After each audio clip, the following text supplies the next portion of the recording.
विवाद बॉलीवुड उदित जीवनर अड़ुआ सूतारे छंदी होई पड़िछन्ते। दिनकु दिन बढ़ी चली अभियोगर लंबा फर्द। कनसर्ट रे युवती को किस करने चर्चा थमी नथिबा बेले तीव्र होईछि पारिवारिक विवाद। पुणी मुंड टेकिछि पारिवारिक कलह। दीर्घ वर्ष पर स्त्रीर अधिकार दाबी करछन्ति प्रथम पत्नी। टाणी आनिछन्ति कोर्टर काठगड़ा को।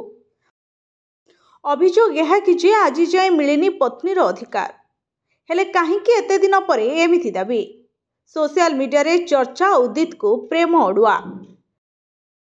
संगीन अभियोग पर सुपौल कोर्ट रे हाजर होइथिले उदित। 2022 मसीह दाखल होइथिला अभियोग। प्रथम पत्नी रंजना नारायण झा दायर करथिले मामला।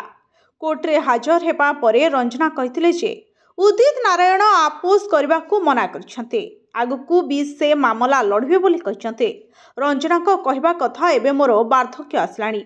बयस एवं स्वास्थ्य को ध्यान रे रखी स्वामी को सहारा दरकार। से यह मध्य अभियोग करिछन्ति जे जेतबेले से मुंबई रे उदित नारायण को भेटिबा को जांती तांको पछरे गुंडा पठा जाए। आउ एही बयान परे बी टाउन ने जोरदार चर्चा। किछि दिन तले ट्रोल शिकार होइतिबा बॉलीवुड लोकप्रिय गायक उदित नारायण सोशल मीडिया रे वायरल होइतिला किसिंग वीडियो। लाइव कनसर्ट रे उदित गाउथले हिट गीत टिपी टिपी बरसा पानी। एतिके बेले जणे महिला फैंस को किस करुथबा नजर आस्थिले। एहा परे उदित नारायण करो एही हरकत को पसंद करि नथिले दर्शक। अनेक यूजर्स और नेटिजन्स निराश मध्य होई पड़थिले। तेबे उदित प्रतिक्रिया मध्य देई कहिथिले प्रशंसक को मु बहुत भल पाए।